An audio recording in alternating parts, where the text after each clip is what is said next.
Hi hello ನಮಸ್ತೆ ಸ್ನೇಹಿತರೆ, welcome to our YouTube channel.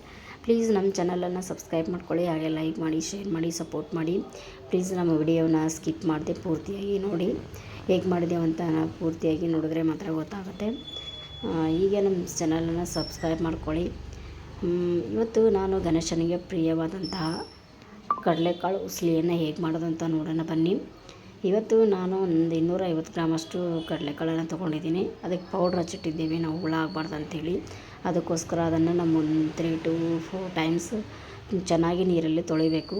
ತೊಳೆದಾದ್ಮೇಲೆ ಒಂದು ಚೆನ್ನಾಗಿರೋ ನೀರನ್ನು ತೊಗೊಂಡ್ಬಿಟ್ಟು ರಾತ್ರಿ 8 ಅವರ್ಸ್ ನೆನೆ ಇಡಬೇಕು ನೀರಲ್ಲಿ. 9 ಅವರ್ಸ್ ಆರ್ 8 ಅವರ್ಸ್ ಇಡಬೇಕು. ರಾತ್ರಿ ಪೂರ್ತಿ ನೆನೆ ಇಟ್ಟಮೇಲೆ ಈ ಥರ ನೆನೆಯುತ್ತೆ, ಸ್ವಲ್ಪ ದಪ್ಪ ಆಗುತ್ತೆ. ಅದಾದಮೇಲೆ ಒಂದು ಕುಕ್ಕರನ್ನು ತೊಗೊಂಡ್ಬಿಟ್ಟು ಅದಕ್ಕೆ ಸ್ವಲ್ಪ ಉಪ್ಪು ಹಾಕ್ಬಿಟ್ಟು ಒಂದು 4 ವಿಸಿಲಾದರೂ ಹೊಡಿಸ್ತೀನಿ. ಉಪ್ಪು ಹಾಕ್ಬಿಟ್ಟು ಬೇಯಕ್ಕೆ ಇಡ್ತಾಯಿದ್ದೀನಿ. ಬೇಯಕ್ಕೆ ಇಟ್ಮೇಲೆ ಇದಕ್ಕೆ ನಾನು ಒಂದು ಸ್ವಲ್ಪ ಮಸಾಲೆಯನ್ನು ರೆಡಿ ಮಾಡ್ಕೋಬೇಕು. ಅದು ಎದ್ರ ಮಸಾಲೆಪ್ಪ ಅಂದರೆ ಕಾಯಿ ಮತ್ತು ಮೆಣಸಿನ್ಕಾಯಿ, ಶುಂಠಿ, ಸ್ವಲ್ಪ ಬೆಳ್ಳುಳ್ಳಿ, ಹಾಗೆ ಒಂದು ಸ್ವಲ್ಪ ಜೀರಿಗೆ ಹಾಕ್ಬಿಟ್ಟು ರುಬ್ಕೋತಿದ್ದೀನಿ. ನೋಡಿ, ಒಂದು 9 ಪೀಸಷ್ಟು ಕಾಯಿಯನ್ನು ತೊಗೋಬೇಕು. ತೊಗೊಂಡ್ಮೇಲೆ ನಾನು ಶುಂಠಿ ಬೆಳ್ಳುಳ್ಳಿ ಪೇಸ್ಟ್ ಹಾಕ್ತಾಯಿಲ್ಲ, ಮನೆಯಲ್ಲೇ ಮಾಡ್ಕೊಂಡಿರೋಂಥ ಜಜ್ಕೊಂಡಿದ್ದೀನಿ. ಶುಂಠಿ ಬೆಳ್ಳುಳ್ಳಿ ತೊಗೊಂಡ್ಬಿಟ್ಟು ಸ್ವಲ್ಪ ಜೀರಿಗೆ ಹಾಕ್ಬಿಟ್ಟು ಇದು ಮಾಡಿದ್ದೀನಿ. ಇದನ್ನು ನಾನು ರುಬ್ಕೋಬೇಕು. ಇವಾಗ ಮಿಕ್ಸಿಗೆ ಹಾಕ್ಬಿಟ್ಟು ರುಬ್ಕೊಂಡಾದಮೇಲೆ ನಾನು ಒಂದು ಪಾತ್ರೆಯನ್ನು ತೆಗೆದುಕೊಂಡ್ಬಿಟ್ಟು ಅದಕ್ಕೆ ಸ್ವಲ್ಪ ಆಯಿಲ್ ಹಾಕಿ ಜೀರಿಗೆ ಸಾಸಿವೆಯನ್ನು ಹಾಕ್ತಾಯಿದ್ದೀನಿ. ಇಲ್ಲಿ ಗಣೇಶನಿಗೆ ತುಂಬ ಪ್ರಿಯವಾದಂಥದ್ದು ಇದು. ಇದನ್ನು ಗಣೇಶನಿಗೆ ಕೆಲವರು ನೈವೇದ್ಯಕ್ಕೆ ಇಡ್ತಾರೆ, ಇಲ್ಲಾಂದರೆ ಗಣೇಶನ ಪೂಜೆ ಮಾಡ್ತಾರಲ್ವ, ಪೂಜೆ ಮಾಡಿದ್ಮೇಲೆ ಪ್ರಸಾದಕ್ಕಾರು ಕೊಡ್ತಾರೆ.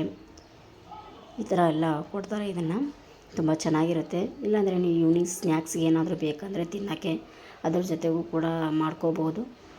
ತುಂಬ ಚೆನ್ನಾಗಿರುತ್ತೆ. ನಿಮಗೆ ಸೈಡಿಗೆ ಏನೋ ರೈಸ್ ತೆಗಿಲ್ಲ ಅಂದರೆ ಅದ್ರ ಜೊತೆಗಾದರೂ ಸೈಡಿಗೆ ತಿನ್ನೋಕೆ ಬೇಕಪ್ಪ ಅಂದರೆ ಅದ್ರ ಜೊತೆಯನ್ನು ಕೂಡ ಮಾಡ್ಕೋಬೋದು. ನೋಡೋದ್ರಲ್ಲ, ಸ್ವಲ್ಪ ಆಯಿಲ್ ಹಾಕ್ಬಿಟ್ಟು ಜೀರಿಗೆ ಸಾಸಿವೆ ಹಾಕ್ಕೊಂಡಿದ್ದೀನಿ. ಇವಾಗ ಜೀರಿಗೆ ಸಾಸಿವೆ ಹಾಕ್ಕೊಂಡ್ಮೇಲೆ ನಾನು ರುಬ್ಕೊಂಡಿದ್ದೀನಲ್ವ ಅದನ್ನೆಲ್ಲನೂ ಹಾಕ್ಬಿಟ್ಟು ಸ್ವಲ್ಪ ಫ್ರೈ ಮಾಡ್ಕೋತಾ ಇದ್ದೀನಿ. ಯಾಕೆ ಫ್ರೈ ಮಾಡ್ಕೊಳ್ಳಿ, ಯಾಕಂದರೆ ಕೊಬ್ಬರಿ ಹಸಿ ವಾಸನೆ ಇರುತ್ತಲ್ವ, ಹಸಿ ವಾಸನೆ ಹೋಗೋವರೆಗೂ ಸ್ವಲ್ಪ ಫ್ರೈ ಮಾಡ್ಕೊಳ್ಳಿ. ಹಸಿ ವಾಸನೆ ಹೋದ್ಮೇಲೆ ಇದಕ್ಕೆ ಸ್ವಲ್ಪ ಚೆನ್ನಾಗಿ ಫ್ರೈ ಮಾಡ್ಕೊಂಡ್ಮೇಲೆ ಸ್ವಲ್ಪ ಅರಿಶಿನ ಹಾಕ್ಕೊಂಡ್ಬಿಟ್ಟು ನನಗೆ ಬೆಂದಿದೆಯಲ್ವ ಆ ಕಾಳನ್ನು ನೀರು ತೆಗೆದ್ಬಿಟ್ಟು ಇಟ್ಕೊಂಡಿದ್ದೀನಿ. ಅದಕ್ಕೆ ನಾನು ಇದ್ರಾಗೆ ಇದು ಬೆಂದ ಮೇಲೆ ನೀರಿರುತ್ತಲ್ವ, ಸ್ವಲ್ಪ ನೀರಿರುತ್ತೆ, ಅದನ್ನು ನೀರೆಲ್ಲ ಬಸಿದ್ಬಿಟ್ಟು ಇದಕ್ಕೆ ಸ್ವಲ್ಪ ಮಿಕ್ಸ್ ಮಾಡ್ಕೊಂಡ್ಬಿಡ್ತೀನಿ ಎಲ್ಲನೂ. ಕಾಳನ್ನು ಮಿಕ್ಸ್ ಮಾಡಿಕೊಂಡು ಚೆನ್ನಾಗಿ ಫ್ರೈ ಮಾಡ್ಕೊಂಬಿಡಿ.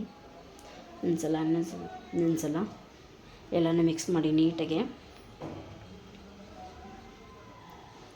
ಈಗ ನೋಡಿ, ಈ ಥರ ಮಿಕ್ಸ್ ಮಾಡ್ಕೊಳ್ಳಿ ನೀಟಾಗೆ. ತುಂಬ ಚೆನ್ನಾಗಿರುತ್ತೆ ತಿನ್ನೋಕ್ಕೆ. ನಿಮಗೆ ಯಾವಾಗ ಬೇಗ ಅಂದಾಗೆ ಮಾಡ್ಕೊಂಡು ತಿನ್ಬೋದು. ಕಾಳನ್ನ ಇಟ್ಬಿಟ್ಟು ಇದ್ರ ಜೊತೆಗಾದರೂ ಸೈಡಿಗೆ ತಿನ್ಬೋದು. ನಿಮ್ಗೆ ತಿಂತಾಯಿದ್ರೆ ಹಾಗೆ ತಿಂತಾನೆ ಇರಬೇಕಂತ ಅನಿಸುತ್ತೆ. ಇದನ್ನು ನೋಡಿ, ಈ ಥರ ಮಿಕ್ಸ್ ಮಾಡ್ಕೊಳ್ಳಿ. ಮಿಕ್ಸ್ ಮಾಡ್ಕೊಂಡ್ಮೇಲೆ ನೋಡಿ, ಈ ಥರ ಮಾಡ್ಕೊಂಬಿಟ್ಟು ಗ್ಯಾಸನ್ನು ಆಫ್ ಮಾಡ್ಕೊಂಬಿಡಿ. ಸ್ವಲ್ಪ ನಾನು ಅದಕ್ಕೆ ಕರಿಬೇವು ಇದು ಕೊತ್ತಂಬರಿಯನ್ನು ಹಾಕೋತಾ ಇದ್ದೀನಿ ಮೇಲ್ಗಡೆಗೆ. ಇದು ಚೆನ್ನಾಗಿರುತ್ತೆ ಅಂತ ಗ್ರೀನಾಗಿ ಚೆನ್ನಾಗಿರುತ್ತೆ ಅಂತ ಮೇಲೆ ಹಾಕೋತಾ ಇದ್ದೀನಿ. ನೋಡಿ, ಈ ಥರ ಮಿಕ್ಸ್ ಮಾಡಿಕೊಂಡು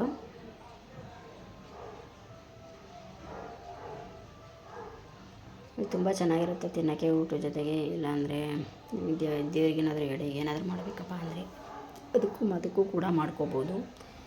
ಚೆನ್ನಾಗಿರುತ್ತೆ. ನೋಡೋದ್ರಲ್ಲ ಸ್ನೇಹಿತರೆ, ಹೇಗೆ ಮಾಡಿದ್ದೇವಂತ. ಪ್ಲೀಸ್ ನಮ್ಮ ಚಾನಲನ್ನು ಸಬ್ಸ್ಕ್ರೈಬ್ ಮಾಡ್ಕೊಳ್ಳಿ, ಹಾಗೆ ಲೈಕ್ ಮಾಡಿ, ಶೇರ್ ಮಾಡಿ, ಸಪೋರ್ಟ್ ಮಾಡಿ. ನಮ್ಮ ವಿಡಿಯೋನ ಸ್ಕಿಪ್ ಮಾಡಿದೆ ಹಾಗೆ ಪೂರ್ತಿಯಾಗಿ ನೋಡಿ. ನಾನು ಹಾಕೋ ಎಲ್ಲ ವಿಡಿಯೋಗಳು ಬರುತ್ತದೆ. ಓಕೆ, ಬಾಯ್. ನೆಕ್ಸ್ಟ್ ವಿಡಿಯೋದಲ್ಲಿ ಸಿಗ್ತೀನಿ.